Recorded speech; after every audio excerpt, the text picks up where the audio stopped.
Hello guys, welcome to my YouTube channel. কেমন আছো তোমরা? তো এখন আমরা কথা বলবো হচ্ছে রানী মুখার্জি স্টার আর upcoming much awaited sequel film, যেটা অ্যাকচুয়ালি সিকুয়েল না, অ্যাকচুয়ালি একটা ফ্র্যাঞ্চাইজ ফিল্ম, যার নাম হচ্ছে আমাদের মার্দানি 3, যার অলরেডি দুটো পার্ট খুব সফল এবং অলরেডি দুটো পার্ট রিলিজ হয়ে গেছিলো আগে। তো এটা 3 নম্বর পার্ট এই ফিল্মটা, ঠিক আছে? তো এই ফিল্মটা নিয়ে আমি বিশেষ করে খুব এক্সাইটেড বিকজ অফ মার্দানি 2 দুটোই কিন্তু আমার খুব পছন্দের ফিল্ম। এবং বিশেষ করে মার্দানির যারা অ্যান্টাগনিস্ট হয় তারা আমার বিশেষ করে খুব পছন্দের, মানে তারা যে হিসাবে পারফরমেন্স দেয় মার্দানিতে সেটা কিন্তু সত্যিই হেভি। মানে আপনি যদি মার্দানি 2 বিশাল জেটওয়ার ক্যারেক্টারটা ধরে নিন, বা মার্দানি 1 ওই যে একটা নাম আমি ভুলে যাচ্ছি এই মুহূর্তে, তো ওরা যে হিসাবে পারফরমেন্স দিয়েছিল, তো পারফরমেন্সের কারণে ফিল্মটা আরও আপ টু দ্য মার্ক একটা ফিল্ম হয়ে যায়। তো মার্দানি 3 30শে জানুয়ারি রিলিজ হবে। এটার আমি সকালবেলায় আপডেট ভিডিওতে এটা নিয়ে আমি কথা বলেছি। তো আমি জানতাম না যে এর ট্রেলারটা আজকে আসবে, এটা নিয়ে কোনো আপডেট ছিল না আমার কাছে, সত্যি কথা। তো আমি হঠাৎ করেই মানে ইউটিউবটা খুলতেই দেখি না মার্দানি 3 ট্রেলার চলে এসেছে 2-3 ঘন্টা আগে। তো আমি খুব সারপ্রাইজ হয়ে গেছিলাম এবং সঙ্গে সঙ্গে আমি সেটাকে লাইভ রিয়াকশন দিই। প্রথমবার যখন ট্রেলারটা দেখি অডিয়েন্সদের সাথে শেয়ার করি, সেটা আমার হিন্দি চ্যানেলে আছে, অবশ্যই আপনাকে চেক আউট করবেন। তো সেখানে আমি হালকা ডিটেলসে কথা বলেছি, একদম কম করে। তো এখন আমি ট্রেলারটাকে আবার 2-3 বার দেখলাম, দেখার পর আমার কি রিয়াকশন, কি রিভিউ, সেটা নিয়ে আমরা বাংলা ভিডিওর মধ্যে কথা বলবো। তো বেসিক্যালি হবে মার্দানি 3 ট্রেলার রিভিউ। চলো ভিডিওটা শুরু করা যাক। এক লাইনে যদি আমি এই ট্রেলারটাকে রিভিউ করি, আমার এই ট্রেলারটা কিন্তু আগুন একটা ট্রেলার মনে হয়েছে। ব্যাপক ট্রেলার কাট আমার একটা মনে হয়েছে, যেভাবে ট্রেলারটাকে এডিট করেছে, যে এডিটিং স্টাইল, সেখানে যে হিসাবে মিউজিকের কাজ, যে হিসাবে ভিজুয়ালের কাজ, যে হিসাবে কাটগুলো পড়েছে, সেগুলো কিন্তু সত্যিই হেভি। মানে যে ভিলেনের যে প্রেজেন্টেশন, ভিলেনের যে এন্ট্রি সিকোয়েন্স, সেখানে যে ক্যামেরার কাজ, সেগুলো সত্যিই কিন্তু খুব ব্যাপক। এবং আমি এই একটু আগে যে কথাটা বলছিলাম, যে মার্দানির স্ট্রং পজিটিভ পয়েন্টই হচ্ছে মার্দানির যে ভিলেনগুলো যারা হয়, মানে রানী মুখার্জি সে একজন আইপিএস অফিসার, বাট তার সাথে যার যে লড়াইটা হবে, মানে যে খারাপ ভিলেনটার যে লড়াই হবে, সে এতটা পাওয়ারফুল, এতটা রানী মুখার্জির থেকে আগিয়ে থাকে, মানে সেইটা খুব হেভি লাগে। মানে আমরা সবসময় যদি আপনি দেখেন মার্দানি 1 বা মার্দানি 2 বা এই ফিল্মটার ট্রেলারও যদি আপনি দেখেন মার্দানি 3, তো এখানে যারা ভিলেন্স আছে না, তারা কিন্তু মানে এখানে রানী মুখার্জি যে ক্যারেক্টার, একজন আইপিএস অফিসার, তাকে কিন্তু কোনোভাবে ভয় পায় না, তারা কিন্তু পুলিশকে ভয় পায় না, এবং তারা সব সময় পুলিশের থেকে 2-3 কদম সবসময় আগে থাকে।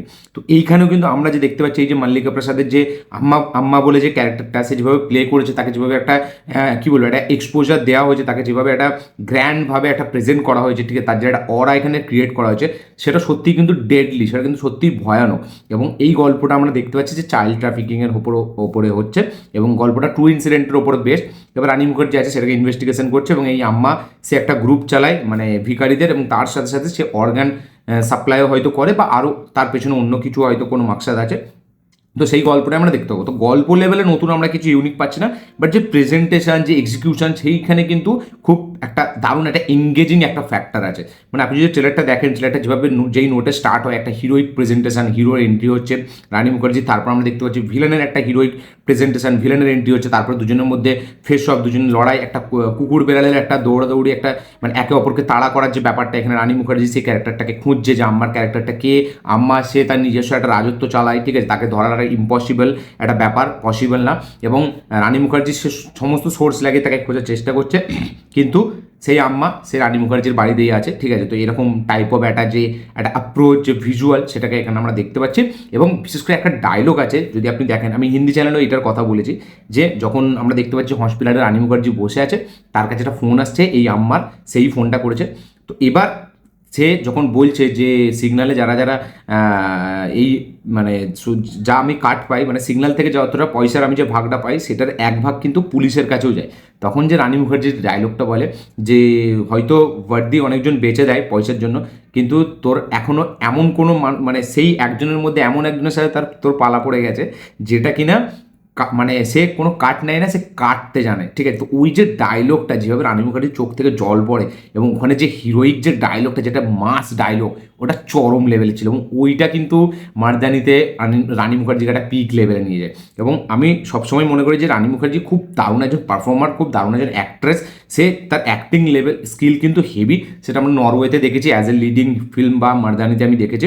হিরোইন তো সে হেভি একজন, ঠিক আছে, অ্যাক্ট্রেস, দেখতে ভালো, সে একটা টাইমে বিশাল জনপ্রিয় ফিল্ম করেছে, but as a lead actor, as a women centric ফিল্মে সে কিন্তু মার্দানিতেও যেরকম ছাপ রেখেছে, আমাদের এতেও মানে আমাদের এই ফিল্মটা ওই নাম বলেছে নরওয়ে ভার্সেস চ্যাটার্জি, সেটাতেও কিন্তু সেরকম ছাপ রেখেছে। তো মানে রানী মুখার্জি এখনকার যারা অ্যাক্ট্রেস আছে তাদের জন্য কিন্তু একটা উদাহরণ, যে সে কিন্তু একা একটা ফিল্ম তার উপর ক্যারি করে নিয়ে যেতে পারে। এবং রানী মুখার্জি যদি অরাটা আপনি দেখেন এই ট্রেলারটাই, মানে তার এক্সপ্রেশন, তার সিরিয়াসনেস, সে কতটা সিরিয়াস, কতটা সে ইমোশনাল এই মেয়ে বাচ্চা মেয়েগুলোর জন্য, এবং অ্যাট দ্য সেম টাইম সে কিন্তু খুব সে কিন্তু খুব ইন্টেন্স, সে কিন্তু খুব ব্রুটাল। মানে সে যদি মনে করে কাউকে ধরে ছাড়বে তো সে ধরে ছাড়বেই, এবং সে কাউকে পরোয়া করে না, সেটা ছেলে হোক মেয়ে হোক। তো তার ক্যারেক্টার যে একটা অরাটা, সেটা কিন্তু আমার খুব সুন্দর লেগেছে। এবং এখানে বিশেষ করে ওই ডায়লগটা, ওই পাঁচ লাইনসটা অসাম। এবং এখানে কিন্তু শুধুই আদিত্য চোপড়া তার নিজের ওয়াইফকে মানে ফোকাস করেনি, মানে শুধু রানী মুখার্জিকে ফোকাস করবে এরকম না, সে কিন্তু ফিমেল যে ভিলেন আছে তাকেও কিন্তু স্ট্রং একজন ভিলেন সেখানে রেখেছে। এবং মল্লিকা প্রসাদ অ্যাজ এ আম্মা, সে কিন্তু দুর্দান্ত পারফরমেন্স একটা দিতে চলেছে, দুর্দান্ত পারফরমেন্স দেবে আমি বলে দিচ্ছি। এবং তার সাথে রানী মুখার্জির ফেস অফটা লাস্টে হবে, সেটা কিন্তু চরম হতে চলেছে। এবং এই যে কুত্তে বিল্লিকা খেল, ঠিক আছে, সেটা কিন্তু এক্সট্রা অর্ডিনারি লেভেলে হতে চলেছে। মানে স্ক্রিন প্লেটা খুব এঙ্গেজিং হবে, ট্রেলার লেভেলেই বুঝতে পারছি। এবার দেখা যাক কতটা হেভিভাবে এক্সিকিউট করতে পারে। গল্পটা খুব ইজি, চাইল্ড ট্রাফিকিংয়ের কেস, একজন এর পেছনে আছে, তাকে ধরবে। বাট সেই ধরার যে ইনভেস্টিগেশনের পেছনে, যেমন মারদানিতে যেরকম একদম পেসি একদম স্ক্রিন প্লে ছিল, একদম টাইট, একদম পুরো টু দ্য পয়েন্ট চলে, খুব জুড়ে রাখে, খুব একদম একদম চেস একটা ভাব, একজনের পেছনে পড়ে আছে, কীভাবে তাকে ধরতে পারছে না। মারদানি 2-এতেও আমরা সেটা দেখেছি। তো এবার দেখার বিষয় এটাই যে মারদানি 3-তে সেটা কতটা নেক্সট লেভেল অবধি নিয়ে যায়। এখানে বিজিএম এর কাজ, সিনেমাটোগ্রাফি, ভিজুয়াল সব কিছু কিন্তু খুব হেভি। ওয়াইআরএফের ফিল্ম বলতে হবে না, খরচা করেছে দেখলে বলে, খুব গ্র্যান্ড স্কেলে সিনেমাটাকে বানিয়েছে। এবং সবাইকে কিন্তু মানে হিরো এবং ভিলেন দুজনকে কিন্তু প্রপার স্পেস দিয়েছে, দুজনকে কিন্তু খুব একদম কাঠে কপাটে রেখেছে। এবং এইটা আমার ভালো লেগেছে। মারদানি 3-তে একজন ভিলেন কিন্তু মেয়ে, মানে আমরা সবসময় দেখেছি মারদানি 1-এও ভিলেন ছিল হিরো, 2-এতেও ভিলেন ছিল হিরো, একটা হিরো বলছে মানে ভিলেন ছিল একটা ছেলে। বাট এখানে কিন্তু তাকে যেটা মেয়েকে দেখেছে, এটা কিন্তু খুব হেভি ব্যাপার। এবং এই যে ডায়লগসটা আমি যেটা বললাম, তো কয়েকটা ডায়লগ হয়তো রানী মুখার্জি এখানে ব্যাপক থাকতে চলেছে। এবং মানে মারদানি এই যে কথাটা, ঠিক আছে, সেটা কিন্তু ট্রেলারের সাথে খুব যায়। এটা একটা মারদানি একটা ট্রেলার হয়েছে, একটা মারদানা টাইপের একটা ট্রেলার হয়েছে, একটা চরম একটা ফায়ার, একটা সলিড লেভেলের একটা ট্রেলার হচ্ছে। মানে ট্রেলার কাটটা আমার হেভি লেগেছে, যেইভাবে মানে শুরু হচ্ছে, যেভাবে হিরোয়ের এন্ট্রি, তারপরে ভিলেনের এন্ট্রি, তারপরে একটা চেস আমরা দেখতে পাচ্ছি যে একজনের পেছনে পড়ে আছে, আবার সে আবার তার বাড়িতে চলে যাচ্ছে, ঠিক আছে, সে কিছু মনেই করছে না এটাকে, তার একটা নিজস্ব অরা আছে। তো সব কিছুই যেভাবে প্রেজেন্ট করেছে, যেভাবে ট্রেলারটাকে এডিট করেছে, যেভাবে ট্রেলারের যে স্টাইলাইজেশন, যে এডিটিং প্যাটার্নের স্টাইল বা মিউজিকের যেভাবে কাজ, সব কিছুই কিন্তু খুব পজিটিভ, খুব প্রমিসিং একটা ট্রেলার কাট হয়েছে। আমার কিন্তু বেশ ব্যাপক লেগেছে রানী মুখার্জিকে বা এখানে মল্লিকা প্রসাদ অ্যাজ এ ভিলেন, বা পুরো ভিজুয়ালি ট্রেলারটাকে যেভাবে ট্রিট করেছে, যেভাবে ইংগেজ, একটা ইন্টেন্স, একটা ব্রুটাল একটা কিন্তু ট্রেলার এটাকে বলতে চাই।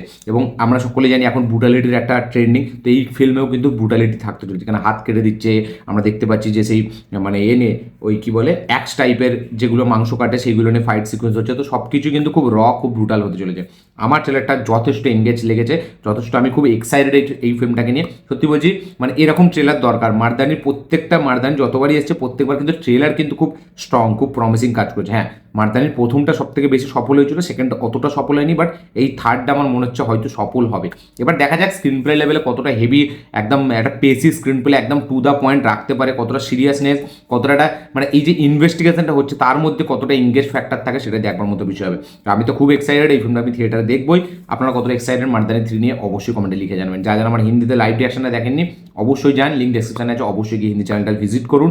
সেখানে লাইভ রিয়াকশন আমি সমস্ত ভিডিও দিই, এবং চ্যানেলটা নতুন হলে চ্যানেলটিকে সাবস্ক্রাইব করে দেবেন। তো এই ছিল আমার রিভিউ মারদানি 3 ট্রেলার নিয়ে। আপনাদের কীরকম লেগেছে ট্রেলারটি অবশ্যই কমেন্টে লিখে জানাবেন। যারা দেখেননি দেখুন ভাবছেন অবশ্যই গিয়ে দেখে নিন। ট্রেলারটা সব দিক থেকে খুব ভালো, মানে ভিজুয়ালি, টেকনিক্যাল অ্যাসপেক্ট দিক থেকে ফিল্মটা খুব টেকনিক্যালি খুব স্ট্রং একটা ফিল্ম হচ্ছে। মানে টেকনিক্যাল ডিপার্টমেন্ট, প্রত্যেকটা ডিপার্টমেন্ট কিন্তু খুব ভালো। এবং ফিল্মটা ফিল্মটা ব্রুটাল, ভিজুয়ালি খুব গ্র্যান্ডার, খুব স্কেল আছে, পারফরমেন্স খুব টপ নচ হতে চলেছে, এবং খুব একটা ফিল্ম। আপনারা অবশ্যই চেক আউট করুন ট্রেলারটা, দেখে অবশ্যই কমেন্ট করবেন। এই ছিল ভিডিও, এই ছিল আমার মারদানি ট্রেলার রিভিউ। ভিডিওটা ভালো হয়ে থাকলে লাইক শেয়ার কমেন্ট করে দেবেন, চ্যানেল নতুন হলে চ্যানেলটিকে সাবস্ক্রাইব করবেন, বেল আইকনটি প্রেস করতে ভুলবেন না। দেখা হচ্ছে পরের ভিডিওতে, ততক্ষণ।